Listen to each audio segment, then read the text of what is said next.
충격적인 일이 일어났습니다. 실패를 몰랐던 실리콘밸리 최강자의 발목을 잡은 건 예상치 못한 약점이었습니다. 그녀를 무너뜨린 작은 아시아의 나라. 어떤 사연이기에 그녀가 180도 바뀌게 된 걸까요? 그 전에 구독과 좋아요 눌러주시면 영상을 제작하는 데 있어 큰 힘이 됩니다. 저는 실리콘밸리에서 10년 넘게 한자리에서 일하고 있는 수잔나 윌슨이에요. 글로벌 테크의 공급망 책임자를 맡고 있고 기술 산업에서는 꽤 이름을 날리는 인물이죠. 하버드 MBA 출신에 2번의 업계 상도 받았으니까요. 자랑 같아 보이시겠지만 저는 완벽주의자로 이미 소문이 자자합니다. 일하는데 사소한 실수 하나도 절대 용납할 수 없어요. 특히 제 분야에서는요. 그날은 평소와 같은 월요일이라고 생각했는데 지금 생각해보면 제 인생이 완전히 바뀌게 된 날이네요. 사무실에 들어서자마자 CEO의 비서가 저에게 다급하게 달려왔어요. 수잔나, 지금 당장 회의실로 가세요. 마이클이 머리가 깨질 것 같다고 하네요. 마이클은 저희 회사 CEO예요. 평소 온화한 성격으로 유명한데 머리가 깨질 듯이 화가 났다는 거면 정말 심각한 일이 터졌다는 거예요. 회의실 문을 열자 마이클이 머리를 붙잡고 창밖을 응시하고 있었어요. 그의 얼굴을 보니 창백하게 질려 있었죠. 우리가 이번 분기에 손해볼 금액이 자그마치 2억 달러야. 생산라인 5개가 완전히 멈춰버렸어. 저는 당황했죠. 지난주 보고서에선 모든 게 정상이었거든요. 무슨 일인지 설명해 주세요. 제가 봤을 땐 멀쩡했어요. 설명은 자네가 해야 하지 않나? 공급망 책임자가 너잖아. 마이클이 정색을 타며 말했어요. 곧바로 비상 전담반을 꾸려서 원인 파악에 들어갔어요. 처음엔 중국 업체 문제인 줄 알았어요. 그들은 종종 그렇거든요. 하지만 이상했어요. 중국 업체들은 모두 정상 가동 중이었습니다. 일본도 마찬가지였고요. 이틀 꼬박을 잠도 자지 못하고 계속 조사를 했습니다. 그리고 이틀이 지나서야 마침내 진짜 문제가 터진 곳을 찾아냈어요. TMK전자라는 한국 업체가 보내는 특수 센서 모듈의 공급이 끊긴 거였어요. 처음엔 별거 아닌 줄 알았기에 대체품을 찾으면 되겠다고 쉽게 생각했어요. 그런데 이게 웬걸, 대체품이 없었어요. 세계 시장 어느 곳을 다 뒤져봐도 그 센서와 같은 성능을 내는 제품은 한국 업체 것밖에 없었어요. 더 큰일 난 건 우리 제품의 핵심으로 들어가는 부품 10개를 분석했더니 8개가 한국산이라는 거였어요. 그동안 미국과 독일, 대만 업체 제품이라고 생각했던 부품들이 알고 보니 모두 한국 기술로 만들어진 것들이었죠. 마이클에게 문제점을 찾아 보고하러 가는 길, 엘리베이터를 타고 올라가는 길에 머리가 지끈거렸습니다. 제가 지난 5년간 어렵게 구축한 미국 중심 공급망이 사실은 한국에 완전히 의존하고 있었다니. 이 사실을 어떻게 말해야 할지 걱정이 앞섰어요. 제 경력이 끝장날 수도 있는 발언이었으니까요. 그렇게 회의실 문을 두드렸고 들어오라는 마이클의 목소리가 들렸죠. 심호흡을 한 번 하고 문을 열고 들어갔습니다. 진짜 원인을 찾았습니다. 믿기 어려운 결과가 나왔어요. 저희 제품들 겉으로는 미국산, 독일산, 일본산으로 보이지만 싹 다 뜯어보니 한국산이었어요. 우리 공장이 멈춘 이유는 한국 부품 때문이었습니다. 그렇게 저는 다음날 아침 경영진 회의에 제 보고서를 들고 출근했습니다. 10년 경력의 공급망 전문가의 치명적인 실수, 정말 부끄러웠습니다. 회의실에 들어서자마자 모든 시선이 저를 향했습니다. 상황 설명 부탁한다는 CEO의 말에 호흡을 가다듬고 이야기를 시작했어요. 우리 생산라인 중단은 TMK전자라는 한국 업체의 센서 모듈 공급 중단 때문입니다. 이건 단순한 부품 문제가 아니라 구조적인 문제입니다. 아마도 중국이나 일본 쪽에서 한국 업체들을 압박하고 있는 게 아닐까 하는 생각입니다. 그때 회의실 구석에서 한 목소리가 들려왔어요. 죄송합니다만 그건 사실이 아니에요. 모두가 그쪽을 바라봤고 윌터슨 박이라는 신입 공급망 분석가였어요. 그는 한국계 미국인이었습니다. 6개월 전에 스탠포드에서 막 졸업하고 들어온 신입 병아리였죠. 네가 무슨 상황을 아냐며 제가 신경질적으로 그에게 물었습니다. 윌터슨이 태블릿을 꺼내들더니 화면을 회의실 스크린에 띄웠어요. 한국 기업들이 지난 10년간 조용히 핵심 기술 특허의 73%를 확보했습니다. 이건 우연이 아니라 그들의 전략입니다. 화면에는 복잡한 그래프가 떠 있었고 주요 부품들의 특허 현황이었습니다. 놀랍게도 대부분이 한국 기업들의 명의였고 그 화면을 보며 윌터슨은 계속해서 설명했죠. 한국은 이미 2010년부터 차세대 기술에 대한 투자를 집중해왔습니다. 우리가 중국만 주시하는 동안 한국은 핵심 기술을 하나둘 장악해온 거죠. 회의실이 조용해졌고 마이클이 저를 바라봤죠. 수잔나, 이게 사실이야? 자존심이 상해서 열이 받아 얼굴이 붉어졌습니다. 10년 경력의 베테랑인 제가 신입 나부랭이에게 이렇게 무안을 당하다니요. 하지만 제가 반박하기엔 윌터슨의 데이터는 명확했습니다. 부정할 수가 없었어요. 추가 조사가 필요하다는 말만 겨우 뱉었습니다. 회의가 끝나고 윌터슨을 따로 불렀습니다. 솔직히 한 소리 하려고 불렀는데 그의 눈빛에서 진정성이 느껴졌어요. 회의를 끊어서 죄송합니다, 윌슨님. 하지만 이건 정말 중요한 문제 같아서요. 한숨을 쉬며 저는 아무렇지 않은 척 대답했습니다. 그래, 네 말이 맞아. 우리 함께 이 문제를 해결해보자. 내일 아침부터 주요 공장들을 방문할 거니까 준비하도록 해. 사무실로 돌아오는 길에 윌터슨의 말을 생각하면서 이제껏 한국을 어떻게 봐왔는지 생각해봤어요. 작은 나라, 일본과 중국 사이의 국가, 삼성 말고는 아무것도 없는 곳. 이런 편견으로 가득 찬 생각들만 머릿속을 맴돌았어요.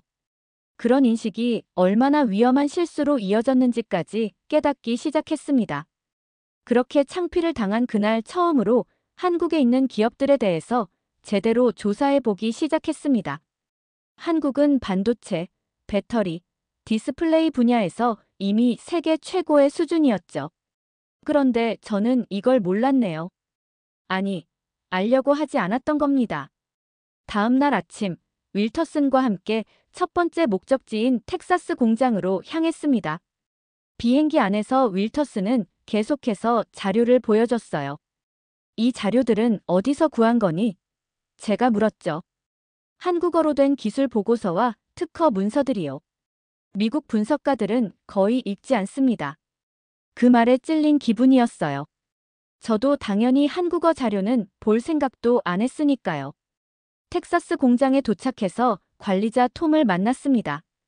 이 라인이 멈춘 이유가 뭐냐고 제가 물었죠. 이 특수 센서가 없어서요.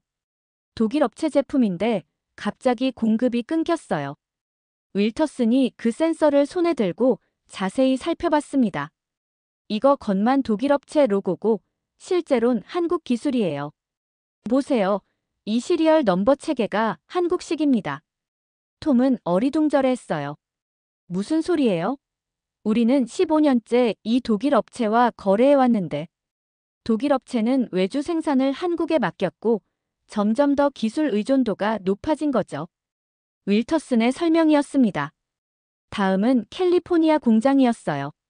여기선 일본 기업이 공급하는 디스플레이 드라이버가 문제였습니다. 그런데 이건 역시 한국 기술로 만들어진 거였죠. 미시간 공장에서도 마찬가지였습니다. 표면적으로는 다양한 국가 업체들의 부품이 모여 있는 것 같았지만 실제로는 모두 한국 기술에 의존하고 있었어요. 렌터카 안에서 윌터슨에게 물었습니다. 어떻게 이런 상황이 된 걸까? 한국은 90년대부터 핵심 기술에 투자해왔어요. 처음엔 단순 제조였지만 점점 자체 기술을 개발했죠. 그러면서도 조용히 해외 브랜드와 협력하는 전략을 택했습니다. 표면적으론 독일, 일본, 미국 기업들의 제품이지만 실제론 한국 기술로 돌아가는 거예요. 호텔 로비에 앉아 지금까지의 조사 결과를 정리했습니다. 놀라운 패턴이 보였어요. 우리 회사 제품의 핵심 부품 중 65% 이상이 직간접적으로 한국 기술에 의존하고 있었습니다. 이건 그저 부품 문제가 아니었어요. 전체 생태계가 한국 중심으로 돌아가고 있었던 겁니다. 이건 우연이 아니야. 제가 중얼거렸죠. 윌터슨이 고개를 끄덕였습니다. 한국은 우리가 모르는 사이 세계 최고의 기술 강국이 되었어요. 미국은 중국만 경계하느라 더 중요한 변화를 놓친 겁니다. 그날 밤, 그동안 단단했던 제 세계관이 무너지는 기분을 받았어요. 평생 미국이 기술의 중심이라고 믿어왔는데 실제론 전혀 다른 현실이 펼쳐지고 있었던 거죠. 프로젝트 대한민국을 시작해야겠다고 결심했습니다. 이 충격적인 진실을 제대로 파헤쳐봐야 했으니까요. 샌프란시스코로 돌아온 후 저는 회사 내 최고의 데이터 분석가들을 모아 특별 전담반을 꾸렸습니다. K 프로젝트라고 이름 붙였죠. 목표는 단 하나, 우리 제품과 한국 기술의 관계를 철저히 분석하는 것이었습니다. 한 달 동안 밤낮 없이 작업했어요. 우리 제품 하나하나를 분해해서 부품별로 원산지와 기술 출처를 추적했죠. 처음엔 분석가들도 반신반의했습니다. 그렇게 많진 않을 거라며 그들은 확신했죠. 하지만 데이터가 모이기 시작하면서 모두가 충격에 빠졌습니다. 우리 회사 제품의 65% 이상이 한국 기술에 의존하고 있었어요. 특히 배터리와 반도체 분야에서는 한국이 세계를 5에서 7년 앞서고 있다는 분석 결과가 나왔습니다. 이건 말도 안 돼요. 수석 분석가 마이크가 고개를 저었죠. 미국이 반도체의 선두주자 아닌가요? 윌터슨이 다른 자료를 보여줬습니다. 설계는 미국이 주도할지 몰라도 실제 생산과 핵심 기술은 한국이 장악하고 있어요. 게다가 한국은 이미 다음 세대 기술을 준비하고 있습니다. 보고서를 완성하고 내 사무실에 혼자 남았을 때 개인적 위기감이 밀려왔어요. 이 사실을 회사에 보고하면 어떻게 될까? 제 평판은, 제 경력은 잠시 모든 걸 덮어버리고 싶다는 유혹이 들었습니다. 다음 날 아침, 윌터슨이 제 사무실로 찾아왔어요. 보고서 제출 준비는 됐나요? 제가 망설이는 모습을 보더니 윌터슨의 표정이 굳어졌습니다. 혹시 이 사실을 숨기실 생각이신가요? 솔직히 숨기고 싶었습니다. 잠시 침묵이 이어졌어요. 그때 윌터슨이 단호하게 말했죠. 진실을 숨기면 회사가 망합니다. 지금 당장은 불편하겠지만 현실을 직시해야만 변화할 수 있어요. 그 말에 화가 났습니다. 넌 이제 입사한 지 얼마 안 된 신입이야. 내가 이 바닥에서 10년 넘게 일했어. 하지만 제 마음속 깊은 곳에선 윌터슨의 말이 옳다는 걸 알고 있었죠. 문득 대학원 시절 교수님이 하셨던 말이 떠올랐습니다. 데이터는 거짓말하지 않는다.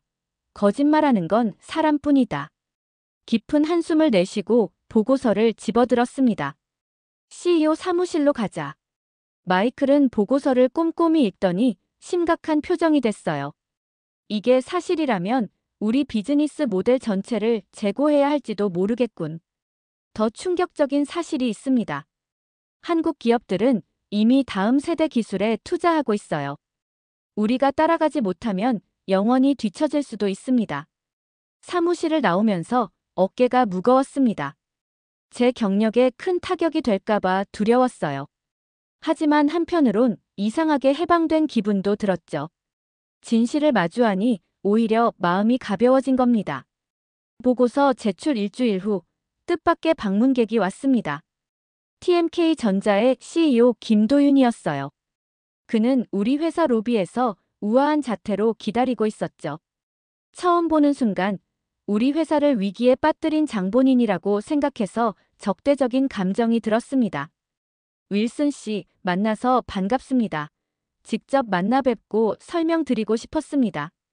회의실로 안내하면서 차가운 태도를 유지했습니다. 설명이라 우리 회사에 2억 달러 손실을 안겨준 데 대한 설명인가요? 김도윤은 잠시 침묵했다가 태블릿을 켰습니다. 이것부터 보여드리고 싶습니다. 화면에는 놀라운 영상이 재생되고 있었어요. 한국의 최첨단 R&D 시설이었죠. 투명한 유리벽 너머로 수백 명의 엔지니어들이 작업하고 있었습니다. 장비들은 제가 본 것 중 가장 첨단이었어요. 이건 저희 연구소의 일부분입니다. 20년 전만 해도 허름한 창고였죠. 하지만 우리는 꿈이 있었습니다. 그는 다음 영상으로 넘어갔어요. 미래 기술 로드맵이었습니다. 향후 10년간 개발할 기술들이 상세히 나와 있었죠. 솔직히 숨이 막힐 정도였어요. 그들이 계획하고 있는 기술은 우리가 상상하는 수준을 훨씬 뛰어넘고 있었습니다. 왜 이걸 저에게 보여주시는 거냐고 제가 물었어요. 김도윤의 표정이 진지해졌습니다. 한국은 50년간 끊임없이 혁신했습니다. 전쟁의 폐허에서 디지털 강국으로 우리는 존중받는 파트너가 되길 원합니다. 그의 말에 갑자기 제 조부모 생각이 났어요. 60년대에 한국을 방문했던 적이 있다고 하셨죠. 흙먼지 날리는 가난한 나라라고 표현하셨습니다. 그런 나라가 이렇게 변했다니. 우리는 경쟁자가 아니라 공생관계입니다. 한국은 조용히 혁신해왔고 이제 인정받길 원합니다. 우리가 공급을 중단한 건 의도적이진 않았지만 어쩌면 좋은 기회가 됐을지도 모르겠네요. 윌슨 씨 같은 분이 한국을 새롭게 보게 되었으니까요. 그날 저녁, 김도윤과 저녁 식사를 했습니다. 비즈니스 얘기는 접어두고 그의 개인적인 이야기를 들었어요. 서울 외곽의 작은 마을에서 자란 그는 초등학교 때부터 매일 6시간씩 공부했다고 합니다. 대학 시절엔 기숙사비를 아끼려고 창고에서 잠을 잤다는 얘기도 들었죠. 우리는 선택의 여지가 없었어요. 자원도 없고 땅도 작고 가진 거라곤 오직 사람, 국민들 뿐이었죠. 그래서 교육과 혁신에 모든 것을 걸었습니다. 김도윤의 이야기를 듣고 나니 평생 편견 속에 살아온 건 아닐까? 세계를 너무 단순하게 보진 않았을까? 처음으로 한국에 대해 그리고 제 자신의 오만함에 대해 깊이 성찰했습니다. 김도윤과의 만남 이후 저는 한국에 대한 연구에 더욱 몰두했습니다. 한국 기업들의 특허 현황, 연구개발 투자, 글로벌 시장 점유율, 모든 데이터가 놀라웠어요. 그리고 마침내 큰 결심을 했죠. 라스베가스에서 열리는 글로벌 테크 서밋에서 이 사실을 공개하기로 한 겁니다. 마이클은 처음엔 반대했어요. 우리 약점을 드러내는 건데 정말 괜찮을까? 이건 약점이 아니라 현실이라고 제가 강조했죠. 업계 전체가 알아야 해요. 그래야 변화할 수 있습니다. 컨퍼런스 당일 회의장은 2,000명 넘는 업계 관계자들로 가득 찼습니다. 그동안 저는 공급망 여왕으로 불렸어요. 모두가 제 발표를 기대하고 있었죠. 무대에 오르는 순간 다리가 떨렸습니다. 이건 단순한 기술 발표가 아니었으니까요. 업계의 패러다임을 바꿀 수도 있는 순간이었습니다. 오늘 저는 우리 모두가 외면해온 진실에 대해 말씀드리겠습니다. 스크린에 첫 번째 슬라이드를 띄웠어요. 우리 회사 최신 제품의 분해도였습니다. 그리고 각 부품의 실제 기술 출처를 색깔로 표시했죠. 70% 이상이 빨간색, 즉 한국 기술이었습니다. 우리가 자랑스럽게 미국산이라 부르는 제품들의 심장은 사실 한국에서 뛰고 있습니다. 한국 없이는 전 세계 첨단 산업이 멈춥니다. 청중석에서 술렁임이 들렸지만 굴하지 않고 다음 슬라이드로 넘어갔습니다. 세계 주요 기술 분야별 실제 리더십을 보여주는 차트였죠. 반도체, 디스플레이, 배터리, 센서 등 모든 분야에서 한국이 상위권을 차지하고 있었습니다. 지난 20년간 우리는 중국의 부상만 주시했습니다. 하지만 그 사이 한국은 조용히 그러나 확실하게 기술 패권을 장악해왔어요. 발표를 마치자 회의장은 정막에 빠졌습니다. 그리고 갑자기 누군가 박수를 치기 시작하니 이어서 모두가 기립박수를 보냈죠. 무대 아래로 내려오자 수십 명의 기자들이 몰려들었습니다. 윌슨 씨, 이 주장이 사실이라면 업계 전체가 재평가되어야 합니다. 미국 정부는 이 사실을 알고 있습니까? 한국 기업들의 반응은 어떤가요? 그날 밤 컨퍼런스 뉴스가 전 세계 미디어를 장식했어요. 헤드라인은 비슷했습니다. 실리콘밸리의 충격적 고백 우리는 한국 기술에 의존하고 있다. 호텔로 돌아와 창밖으로 보이는 라스베가스의 화려한 불빛들을 보고 그 모든 건물과 간판, 쇼룸의 디스플레이가 한국 기술로 빛나고 있다는 사실이 새삼 놀라웠어요. 세상을 보는 제 시각이 완전히 바뀌고 있었습니다. 컨퍼런스 이후 저는 예상치 못한 방향으로 연구를 확장했습니다. 한국의 기술적 영향력을 넘어 문화적 영향력에 대해서도 알아보기 시작한 거죠. 처음엔 단순한 호기심이었어요. 기술 강국이 된 한국은 다른 분야에서도 영향력이 있을까? 놀랍게도 답은 네, 였습니다. K-드라마가 190개국에서 시청되고 K-팝이 글로벌 음악 시장을 재편하고 있었어요. 한국 게임은 세계 시장의 40%를 장악했고 한국 영화는 아카데미상을 휩쓸었죠. 이건 단순한 유행이 아니었습니다. 체계적인 문화산업 전략이었어요. 회사로 돌아와 한국 혁신의 날을 제안했습니다. 처음엔 마이클도 의아해했어요. 공급망 문제와 문화가 무슨 상관이지?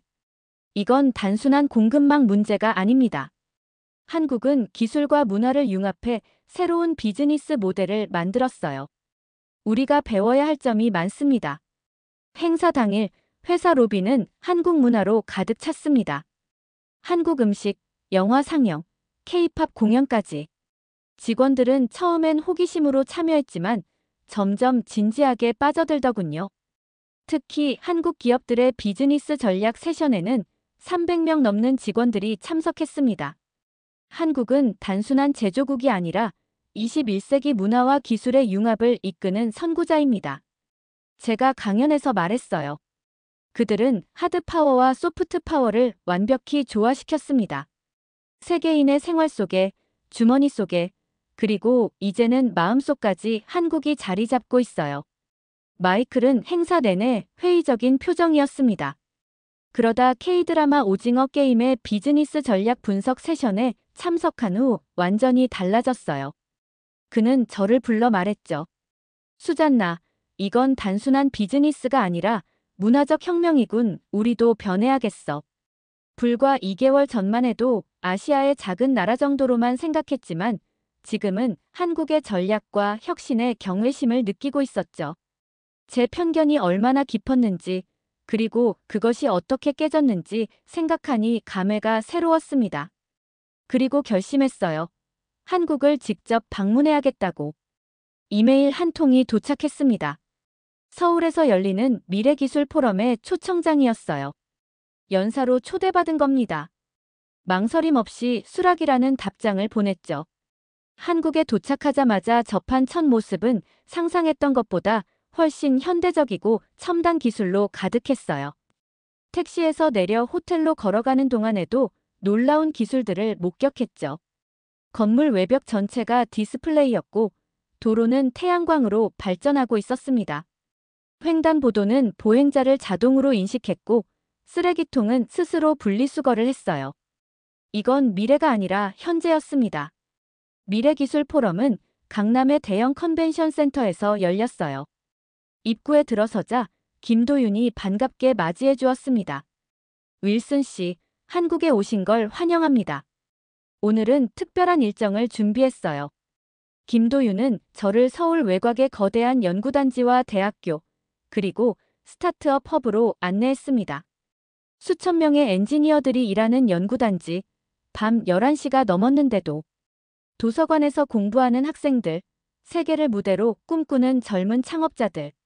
하루 종일 한국의 역동적인 모습을 본 후 저는 완전히 다른 사람이 된 기분이었어요.